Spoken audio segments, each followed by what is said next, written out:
When I set out to write this book, The Prosecutor, I thought I was going to be writing a history of how Germany and the world confronted the crimes of the Nazis. I didn't realize that in writing about the central character of this book, Fritz Bauer, and how he used the courts in post-war Germany to steer the country away from its fascist past, that I would be writing, in effect, a primer for our own time.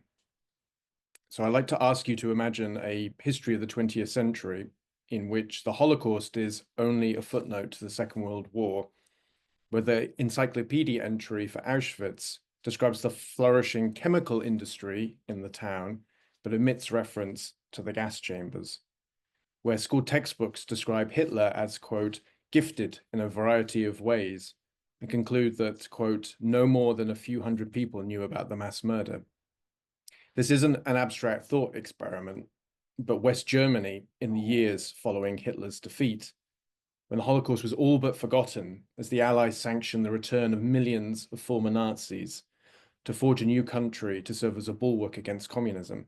It was time, in the words of the West German Chancellor Konrad Adenauer, to let bygones be bygones. And this is the world to which Fritz Bauer, the subject of my new book, The Prosecutor, returned in 1949. So I'd like you to picture a scene with me. Spring 1949, Bauer is on a train entering Germany at the Danish border. He's 45 years old, a small man in a neatly tailored suit with a careworn look. He'd once been one of the youngest district judges in Germany and a rising progressive voice in the Weimar Republic. He's also gay, Jewish, and a committed socialist, and was extraordinarily lucky to survive the Nazis. Looking at his fellow passengers, Bauer wonders who among them had joined the cheering crowds that greeted Hitler's motorcade, who had killed or watched others kill. For Bauer, these are pressing questions, not simply because of the danger he faces returning to a war-torn country where many might still wish him ill. These are questions he has to ask because he is seeking justice. He's returning to Germany to become Attorney General in the small city of Braunschweig. It's a provincial backwater with only a small team of prosecutors at the courthouse. But he's watched the Allies impose their vision on Germany, and he knows it's not gone far enough. Robert Jackson, the chief American prosecutor at the International Military Tribunal at Nuremberg, declared in 1945 that only Hitler and his inner circle should be considered responsible for the Nazis' crimes. 22 men were convicted the following year, and a few thousand more in follow-up trials and through denazification proceedings. The Allies believe that justice has been served. Bauer, however, is staggered by the numbers of perpetrators that walk free. 8.5 million Germans joined the Nazi Party. 250,000 had served in the SS that operated death camps like Auschwitz. And yet, most of these people have simply slipped back into German society as if nothing has happened. Bauer has got a radical idea. He plans on using the justice system to force a national reckoning. By prosecuting Nazis in the courts, he hopes to hold up their crimes to scrutiny, and in the process, expose the roots of Nazism in German culture. So what are the chances of Bauer ever achieving that? Well, one of Konrad Adenauer's very first acts upon becoming Chancellor in 1949 is to appoint as his chief of staff this man, Hans Globke. He'd been a bureaucrat in the Interior Ministry of the Third Reich and was one of the main implementers of the Nuremberg race laws that stripped Jews of their rights and prepared the framework for their deportation and mass murder. Now, Globke is one of the most powerful men in West Germany. His express purpose is to reintegrate former Nazis into society and draw a veil of silence over the past. And Globke has got at his disposal a spy network of former military officers and ex-SS men set up by the CIA to battle the Soviet Union, but which Globke is using to crush dissent in West Germany and keep his crimes and those of others out of the courts. Even if Bauer succeeds in prosecuting cases, will his fellow Germans be prepared to listen to him, of all people, a Jew, a camp survivor, and should it ever emerge, a gay man? Any one of those identities might incite his countrymen to vilify him or worse. Somehow, Bauer is going to have to hide his own past, hide his own identities, while persuading a hostile court system stacked with Nazi-era judges to expose the past of others and convince an exhausted country to listen. We often take Germany's role as a bastion of Europe's liberal order for granted. We take for granted, too, the idea that it has fully confronted its past to ensure the Nazis' crimes will never be forgotten. Perhaps some of us take for granted also our knowledge of the Holocaust as it's taught and commemorated each year. To join Bauer on that train in 1949 is to realize that a different future is possible. For the past 5 years, I've been writing and researching a book about Bauer entitled The Prosecutor, and it's a history of how the Holocaust was finally established in our global conscience and how one extraordinarily brave man sought to bend the arc of history towards justice. I first came across Bauer's story writing my best-selling book, The Volunteer. Excuse a small little plug. Ooh, what's happened? For that, here is my last book about this resistance fighter, Witold Pilecki, who infiltrated Auschwitz to report on the horrors of the camp. There's Pilecki on his front doorstep, looking very James Dean, pre-war. Pilecki's story raised the question of why the world looked away from the crimes of the Nazis. But Bauer, I think, asks us a different set of questions. What made the world confront the Holocaust? How do you change a culture that's in denial about its past? And how do you persuade people to confront their own intolerance and bigotry? Questions I think are very relevant to us today. Let's rejoin Bauer as his mission begins in Braunschweig. 90% of the town center had been destroyed by Allied bombing. Almost half the city is still living in temporary accommodation. No one wants to talk about the past. Over 900 former Nazis had been investigated in the city, but only a handful had ever been brought to the courthouse. The chief of police, indeed, is a former SS officer in occupied Poland who had deported Jews and Poles to Auschwitz. The first thing Bauer has to do is try and establish the facts, because little was known about the Holocaust in the first years after the war. In fact, it wasn't even called the Holocaust. The history books had not been written. Intellectuals and journalists in Britain and America focused on the Cold War, Jewish thinkers on the creation of Israel, and survivors everywhere on simply rebuilding their lives. What's more, the scenes of some of the worst crimes and much of the evidence was hidden behind the Iron Curtain. Here's a map I'm sure you're all familiar with of post-war Central Europe with the Iron Curtain running down the center of it. To establish the facts, Bauer needed to access that source material on the other side of the Iron Curtain. But the West German authorities had conveniently placed an embargo on all contacts with the Eastern Bloc. Holocaust knowledge was instead used as a weapon of the Cold War. The communist authorities in East Germany launched a propaganda campaign against West German officials with Nazi past. The CIA-backed West German spy agency responded by smearing anyone who spoke out about the Nazis' crimes as Soviet stooges, and on occasions having the Americans raid their homes. Bauer knew he had to be extremely careful as he sought to build a network of like-minded prosecutors and activists on both sides of the Iron Curtain to get the documentary evidence he needed. And in his early years in Braunschweig, Bauer was limited to prosecuting local crimes. He still earned rancor and abuse from his neighbors in Braunschweig. Indeed, his colleagues in the courthouse openly stated he should have been gassed. He also found some allies, both within the judiciary and within the Social Democratic Party, the main progressive opposition to Adenauer. In 1956, Bauer is appointed Attorney General of Hesse, the largest and most liberal of German states. The job gave him more power. Now he would have over 200 prosecutors to oversee from Frankfurt, the country's financial.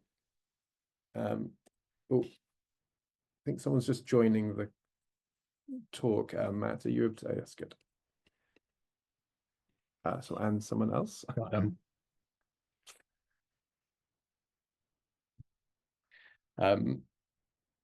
Here's a photograph of Frankfurt, which was the country's financial capital and the center of an economic boom fueled by Reconstruction. But what Bauer needed was a trial capable of breaking through the silence and indifference. A few months into his tenure in Frankfurt, he was at his desk perusing a file of war criminals that the Austrian authorities were looking to hand off to Germany. And his eyes alight on a name that's, I'm sure, familiar to all of you, Adolf Eichmann, the man who had organized the transport of millions of Jews from across Europe to Auschwitz and other death camps. Eichmann had been missing since the end of the war. Bauer immediately saw the potential of a trial to expose the entire operation of the Holocaust if he could track Eichmann down, because there was no telling where in the world he might be hiding. And Bauer knew that even if he should have Eichmann extradited to West Germany, it was likely that the West German authorities, his own government, would tip off the SS man before he could even be arrested. Should he be brought to court, Bauer also knew that it was likely that Bauer would only be charged as an accessory to murder and face 1 or 2 years in prison. There have been some examples of other major perpetrators receiving extraordinarily light sentences in West Germany. So I tell the full story of Bauer's hunt for Adolf Eichmann in the book. It involves a tip-off from a blind Holocaust survivor that Eichmann is living in Buenos Aires. Bauer recruits this survivor and his 14-year-old daughter to track down the SS man's hiding place. Here's an image of the two of them, and that 14-year-old girl there, Sylvie, you can see is one of the heroes of the book, because she courageously knocks on the door to Eichmann's house to confirm the identity of the SS man. And it's worth just considering for a moment, you know, just how crazy it is. Bauer can't contact the West German police to ask the Argentine police to do some basic investigations because he knows Eichmann will get tipped off. Instead, it's this girl who is his investigator in Buenos Aires. Sylvia suspected the truth about Eichmann because she had been dating Eichmann's son, and the two of them had grown suspicious of what the son was saying about the father, and had written to Bauer. And anyway, in the book is this extraordinary sort of investigation carried out by these two and Bauer. Bauer then enlists Mossad's help, the Israeli spy service, to kidnap Eichmann and bring him to Jerusalem. And here's another really amazing photograph. It's taken from the briefcase of a Mossad agent, a secret camera. When this agent also confronted Eichmann in his home, and this was used to finally identify Eichmann. And a few weeks later, he is seized by Mossad and brought to Israel. And here we see him in a cell outside Haifa, finally awaiting just every bit as impactful as Bauer had hoped. Survivors who had for so long had their experiences disbelieved or dismissed was finally given a platform to speak. And one of those witnesses was a 46-year-old Ukrainian-born Jewish woman named Rivka Yoselevska. She was the sole survivor of a massacre outside Pinsk, Belarus in 1941. She took the stand on May the 8th, 1961, a week late, because The thought of confronting Eichmann across the stand had given her a stroke, and against doctor's orders, she appeared. And there's some incredible footage that I want to show you of the moment she spoke out against Eichmann. And you'll see just how small the courtroom is, and you'll see where Eichmann sits in relation to Rivka. And I will paraphrase what she says, and she describes how the SS brought her, together with her 9-year-old daughter, her family, and several hundred Jews from the local ghetto, to a pit in a forest clearing. They were ordered into rows as the shooting began. Yoselevska approached the edge of the pit, her daughter clinging to her side. "Who shall I shoot first?" asked one of the guards, but not waiting for an answer, because he grabs Yoselevska's daughter and shoots her in the head, then turns the gun on Yoselevska. The bullet grazes the back of her skull as she topples into the pit, surviving incredibly to now testify 20 years later against one of the ringleaders of that mass murder. And I think you can just see on her face some of that raw emotion coming through. And it was that emotion, that platform by which survivors were able to speak of their experiences, that finally succeeded in cutting through public indifference, not just in Germany, but across the world. 600 reporters from global media were in attendance on the trial. Finally, their attention was compelled. But Bauer didn't want to stop there. He saw the Eichmann trial as an opportunity to take on former Nazis running the West German state. In particular, Bauer wanted Eichmann to speak from the stand about his work with Chancellor Adenauer's right-hand man, Hans Globke. There's Hans Globke, one of the architects of the Nuremberg race laws with Adenauer. What followed is this extraordinary Cold War battle behind the scenes to try and keep Globke's name out of proceedings. Globke enlisted his spy network to destroy compromising documents, to trail Eichmann's lawyers, feed disinformation to journalists. Bauer too was placed under surveillance. His phone line was tapped. Indeed, it ran through the night with threatening calls. He got bullets in the mail. Adenauer himself threatened Bauer, saying that he risked being, quote, dragged into the shadows if he continued to investigate Globke. I'd just like to pause then for a moment and consider the situation Bauer found himself in 1961. There wasn't only the oppression of the state that Bauer was struggling with. He saw a society around him that remained deeply intolerant. Camp survivors continued to be treated with suspicion. Bauer couldn't talk in public about being a survivor himself or his Jewishness for fear of being condemned in the press as nothing more than a vengeful Jew. Anti-Semitism was rife. Here's a picture of a synagogue in Cologne in 1959 with swastikas, quite a common sight at the time. And what's more, of course, Bauer couldn't live openly as a gay man. And it's sort of a staggering detail to learn that the Allies stripped out almost all Nazi-era laws from the West German statute books, except a set of provisions that persecuted gay men, which remained in West Germany some of the harshest laws against gay men anywhere ever in history. If Bauer had been caught liaising with a man, he would have been stripped of his job and possibly sentenced to 5 to 15 years hard labor in prison. His mission would, of course, be over. Bauer was profoundly alone. The more I discovered of Bauer's solitary life, the more I found myself wondering what pushed him to set himself against the West German state. It's easy to see where his anger came from and how it drove his desire for justice. But what made him believe that a society that had brutalized him and killed so many was ever capable of reform? And if it wasn't anger that fueled his vision, what was it? I knew those answers were going to lie in his past. But to uncover them, I was going to have to delve into a private life that Bauer had very deliberately kept hidden. I was delighted, therefore, that my researcher Sina in Copenhagen found a cache of letters in the Danish archives. Bauer had fled to Denmark in 1936 after 3 shattering years under the Nazis. Here's a picture of him from around that time.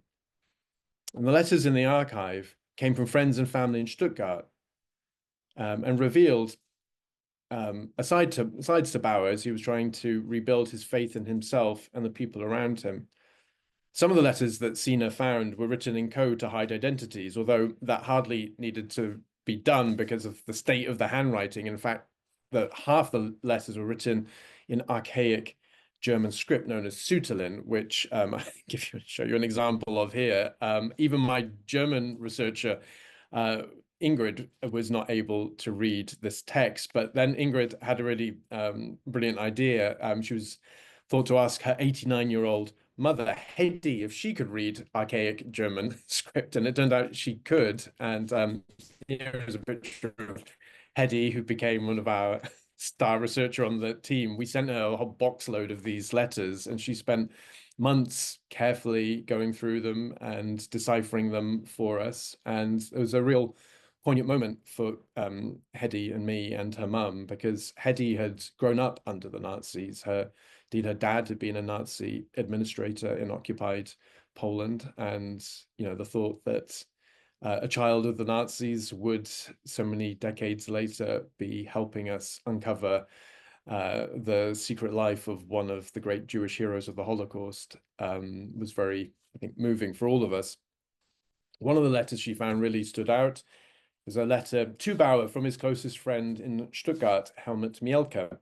It's chatty and intimate, saying how much the writer missed Bauer's soft and gentle eyes, and mentioned that he'd heard from Bauer's mum that a young man was staying with Bauer every night.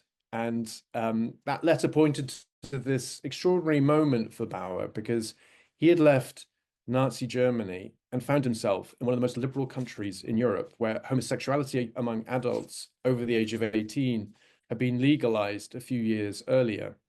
For the first time in his life, Bauer could actually live openly as a gay man.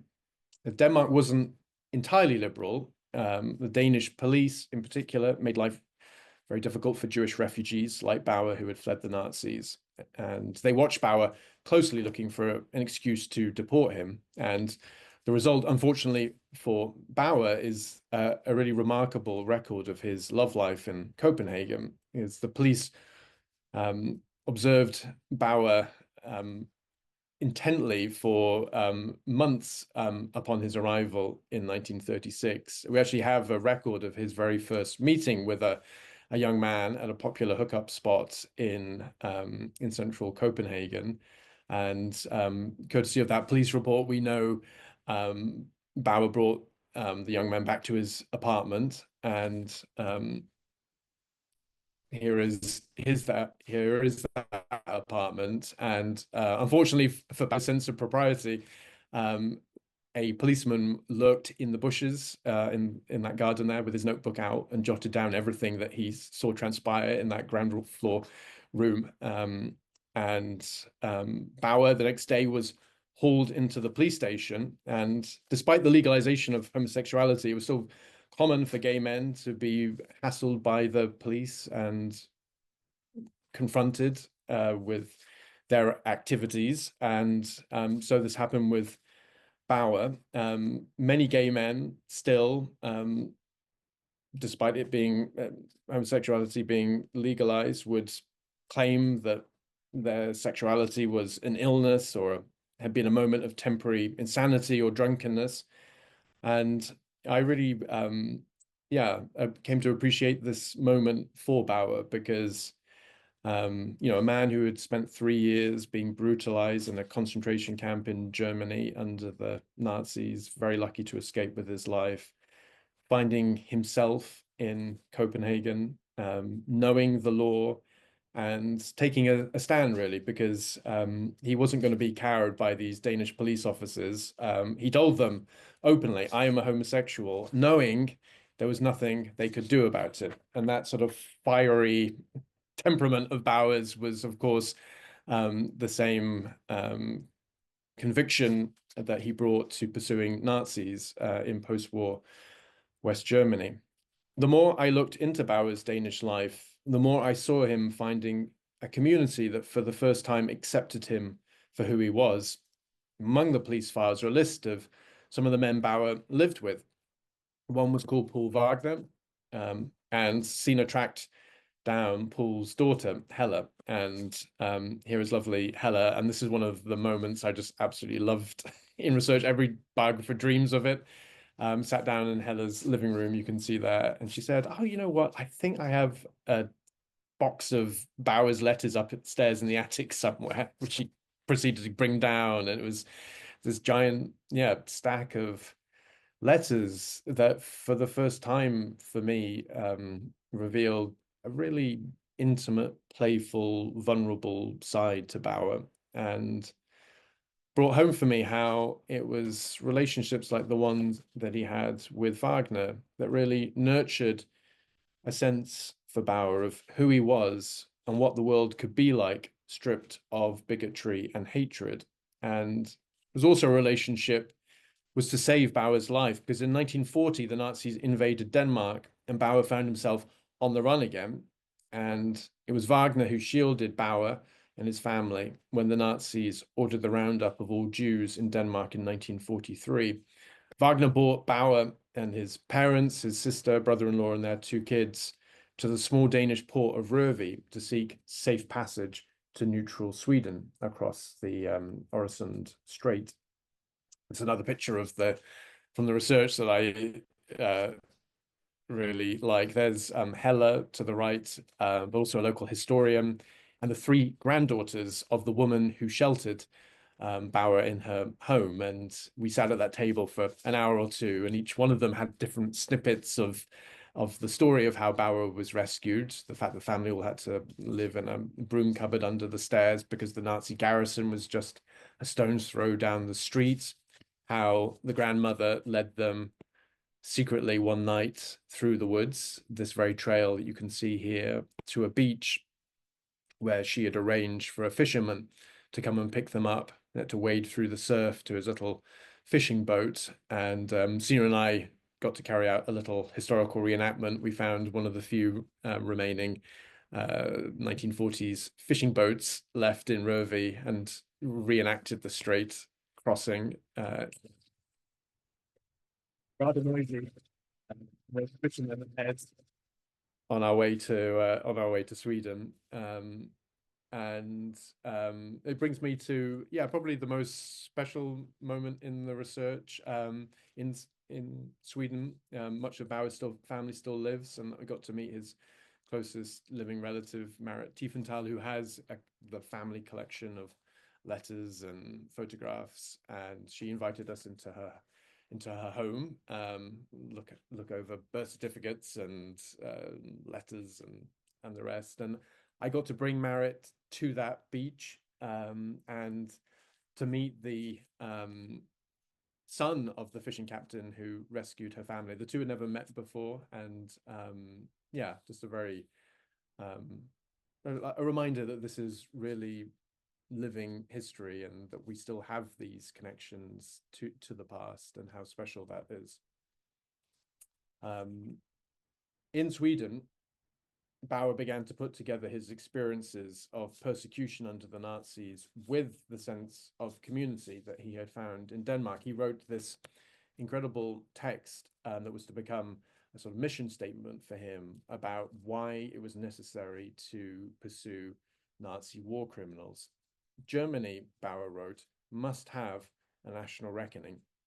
Germans needed to lead the process and look beyond the crimes themselves to the culture that had aided and abetted Nazism.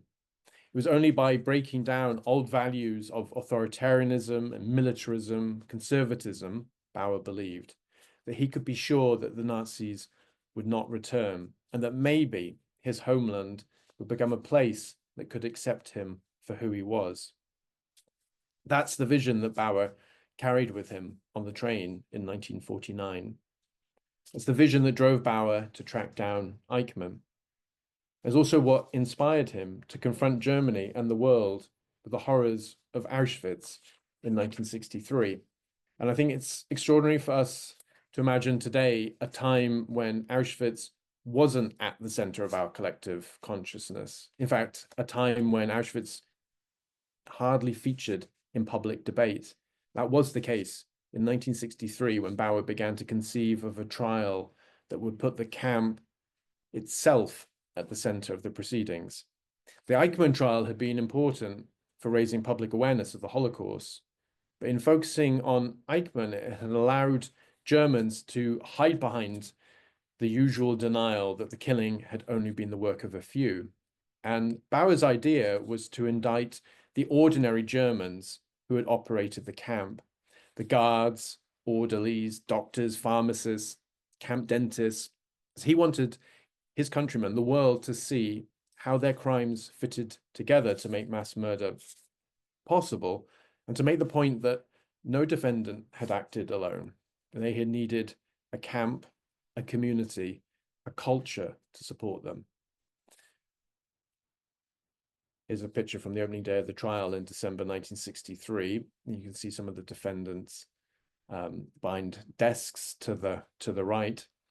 Bauer had chosen these 22 men who stood trial because of their very ordinariness.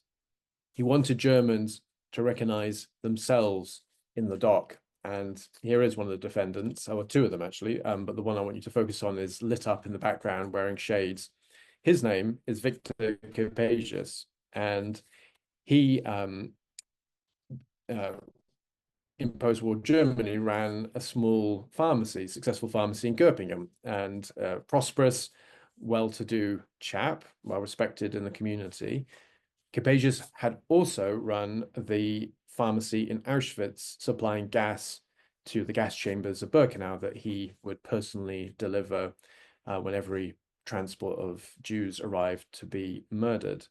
And he had allegedly enriched himself on gold taken from the camp's Jewish victims, which had allowed him to buy that post-war pharmacy in Göppingen. And there it is. Over the next 18 months, over 350 witnesses from a dozen countries took the stand in Frankfurt in what was one of the greatest trials in German history.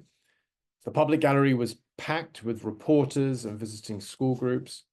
And what was to be a sensational moment of Cold War drama, Bauer persuaded the West German government to allow the court to visit Auschwitz itself with a delegation of reporters. The first time the Western media had been allowed behind the Iron Curtain to report en masse from the camp.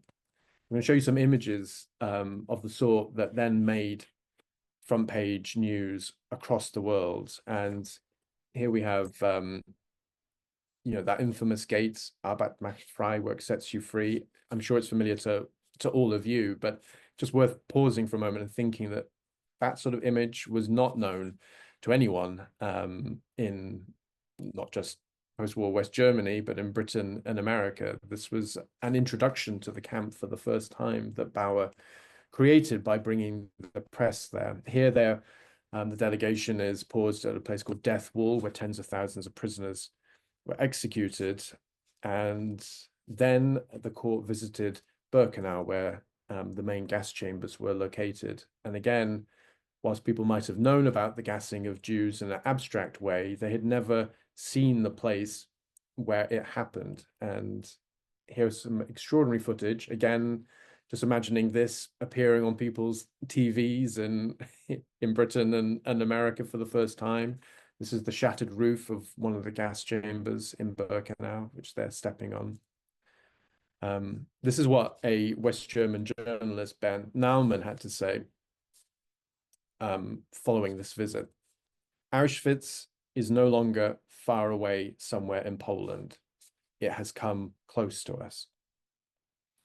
So I described the remarkable impact of the trial, inspiring a new generation of Germans in the 1960s to confront the crimes of their parents and lead a social revolution. Bauer lived to see some of the world he was fighting for. Adenauer and Globka left office in 1963. And in the years following, students and young people began to find their voice, staging protests calling for equal rights for women, access to birth control and abortion, the end of the Vietnam War. A bill was tabled in the Bundestag calling for the legalization of homosexuality. The Holocaust, as it had finally started to be called, found its way into school curriculums and was commemorated in national monuments. Bauer died alone in his apartment in July 1968. He was just 65 years old. And I think you will agree with me, looking at this photograph, one of the last taken of him, that he looks very much older than 65. He had died from a heart attack, probably as a result of years of overwork and stress and the doubt that he had always had that he wouldn't succeed and that the revolution he had helped spark wouldn't last or the reckoning go far enough. I think you will agree with me that many of his fears have proven well-grounded. It was only a week or so ago that we had German elections in which 1 in 5 Germans voted for the far-right AfD, which is openly critical of what it calls the, quote, guilt cult surrounding the Holocaust. I also found in my research, too, where being struck by how many families of perpetrators continue to insist that Nazism was the crime of a few. So I tracked down the family of Hans Globke, the architect of the Nuremberg race laws. Here are his kids when I met them. They recognized the horrors of the Holocaust, but told me they thought their father had actually been helping Jews through the promulgation of the Nuremberg race laws. I found, too, the grandson of the pharmacist of Auschwitz, Victor Capesius. He too recognized the camp was terrible, but told me that his grandfather had only been following orders. And quite disturbingly for me, the grandson of the pharmacist of Auschwitz continues to operate his grandfather's pharmacy in Göppingen. And there it is. And there's my researcher, Florine, and I visiting it. Bauer's story is important for us today because I think it serves us all as a reminder that we cannot take knowledge of the Holocaust for granted. Each generation has to struggle with the Nazis' crimes because Bauer believed the strength of democracy and the guarantee that Nazism will never return lies not in the lines that society draws, which Bauer knew could be breached, nor in institutions which he knew could be corrupted. Rather, it lies in our personal commitment to confront the past and struggle with its meaning. In a time when Holocaust denial is on the rise, minorities, especially in the US, under attack by those in power, that's never been more important. Bauer dedicated his life to fighting for justice and our shared sense of humanity. And if you read the book, I know you will be inspired like I have been. So I will ask you to please help me in sharing Bauer's remarkable story and join me in following in his footsteps. So thank you very much for your time, and I really look forward to your questions. Thanks so much, Jack, for that. What a powerful discussion on Fritz's life and work. And you know, the story is such an important lesson in standing up to injustice, even when you're kind of isolated. And I think that's something that a lot of us can take inspiration from. It's especially, you know, moving to hear more about his identity and how that's featuring in your work, which is something that I know from reading other accounts of Fritz's life that you know, is often kind of erased. Or you know, you read things like he was so dedicated to the fight for justice, he never had a family, or things like that. So to actually see this acknowledged is really powerful as well. I've just shared a link in the chat to anybody that wishes to pick up a copy of the book, can well recommend it. Or friends at Queer on Bookshop Queer Lit are taking orders for that as well. So I've included a link and some other sellers there. Anybody that has any questions for Jack, feel free to raise your hand or to type them into the chat.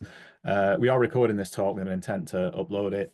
So if you do ask a question by raising your hand and coming on video, you will be included in that unless you ask me not to be. So just be aware of that.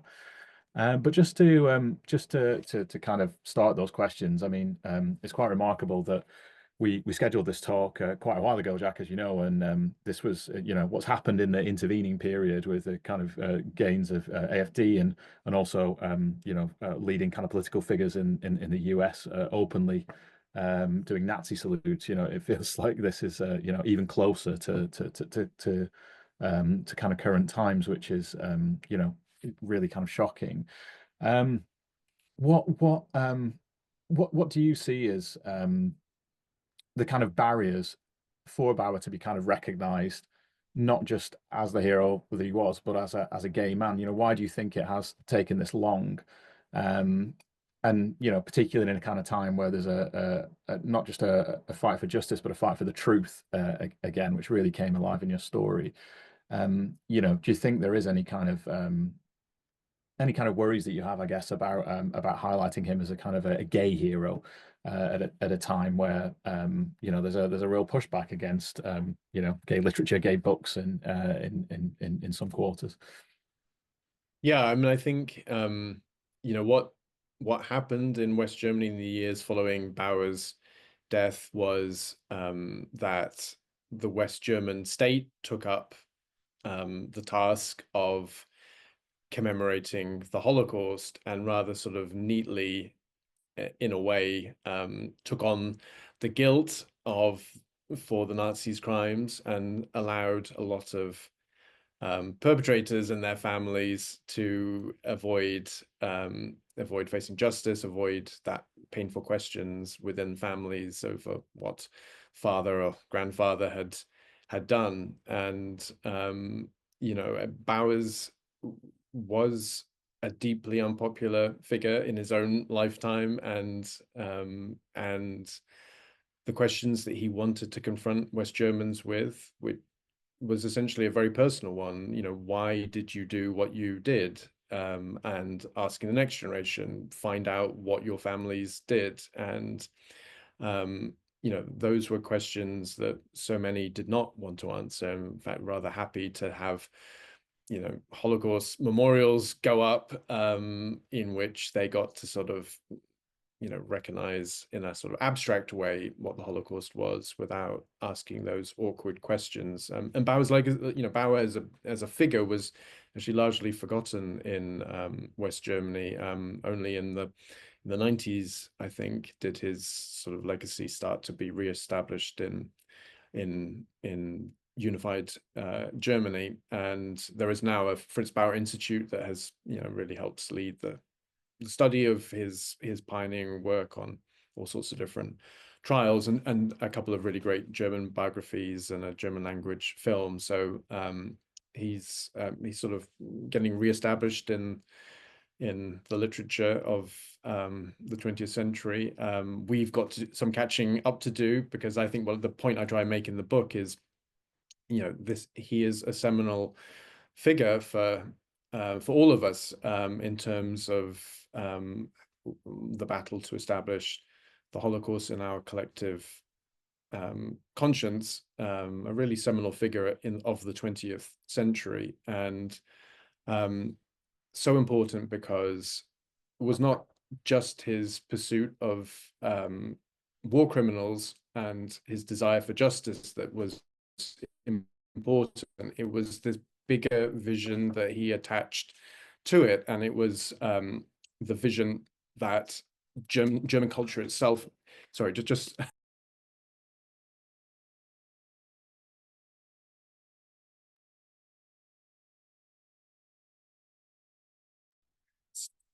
it was the idea that these trials were attached to a vision for how German culture itself needed to change. And he had a vision of West Germany in which, in many ways, was intensely personal. It was, came down to the fact, can there be a country that can accept me for who I am, my different identities as a Jewish man, as a gay man, and that by exposing the mentality of the Nazis, he wanted to break down the barriers to that acceptance, and And I think whilst that 1968 generation of West Germans, you know, they took up the idea of the Holocaust and in ways that were sometimes struck Bauer as rather odd. You know, they would call Vietnam as the new Holocaust, and you know, they had this sort of political way of engaging with it that I think would have been strange to him as a survivor. But of course, they also recognized a sort of ethic of personal responsibility, of individualism, which itself wasn't without problems, but did allow for this, yeah, recognition that sexuality, the right to choose who we want to be, is fundamental to democracy. And you know, that was very much part of Bauer's vision. In terms of answering, you know, is that a problem for us to today? I mean, it evidently is in the US, where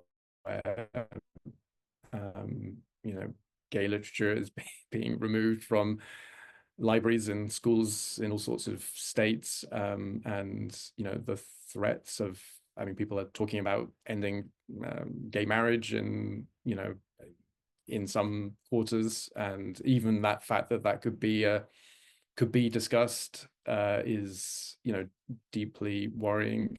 And I think, yeah, I think it's very important that we recognize Bauer's gay identity and what that meant, how that fed into his vision, and that, you know, that it's something I'm very proud about in the book, that it is this sort of intersectional hero, and that will hopefully bring together people from the Jewish community who, you know, will also feel very under threat, and maybe, but also maybe, you know, don't consider gay rights as sort of important to them in the same way. But in Bauer's, you know, in Bauer's life, it brings it all together, because it is a very powerful vision that, you know, that we have to protect our minorities, and there should be need that solidarity in this moment. And the way in which he built solidarity in his own life, I mean, he was alone in personal sense, but he was also this incredible networker. He was constantly searching for like-minded people to help him, whether it's people like some young activists who could sneak across the Iron Curtain to get some documents that he needed, or whether it was a judge that he knew would take on a case favorably. He was a great networker, and I'm sure, you know, everyone on this call today, I mean, you are here as leaders and people who are great networkers, and I think you'll really recognize in Bauer, you know, be inspired by how Bauer did that in these extraordinary circumstances of post-war West Germany. Yeah, I know I am. And of course, you know, there's much focus on the UK and US, given the kind of context we're in, but it's worth kind of noting that, you know, there's 64 jurisdictions around the world that still criminalize same-sex activity, 12 of which impose the death penalty, or where that's at least threatened. So, you know, yeah, it's worth, you know, in the spirit of solidarity, keeping those in those jurisdictions in mind as well. A couple of questions from the audience for you, Jack. I'm conscious of time, so if you can give me some quick fire answers, All right. which, Right. so we can serve them with answers. Although, yeah, perhaps this is a rather large question for you. But James asks, I just had a question for Jack about what this history means for lessons in Germany now and the US. Well, I think partly this idea of the need to network and seek community that, and strengthen our ties with both within sort of discrete communities like the gay community, but also, you know, reaching out to other groups in the way that Bauer did. I think that's really inspiring. You know, I think what's striking about Bauer's vision is that I think he recognized that he wasn't simply trying to change the minds of Nazis. In fact, I think he recognized that that was next to impossible. All of so many that he brought to the dock. I mean, he comments at one stage, you know, not one ever admitted that they were wrong or apologized for what they had done. And what he was really playing for was that next generation. He was sort of making an argument for the future. And, you know, I think that's very provocative and interesting for us to consider today, especially in places like the US, where it may not be possible to win round a lot of the MAGA folk, but what we can do is, you know, find ways to speak to young people and help contextualize what Trumpism represents, and give them a sort of courage. I mean, my own kids, I mean, have it's horrible to say, most of their lives will have been spent under a Trumpist regime, as it were. And so really important just to tell them, you know, that this isn't normal politics, and yeah, and point them towards, you know, the sort of vision that Bauer had, and the vision that we all need to hold to in these difficult times. Absolutely. And last question from Jade, which will hopefully be a nice one to end on, which is, what surprised you most during your time researching this book? Oh gosh, a really good question. I mean,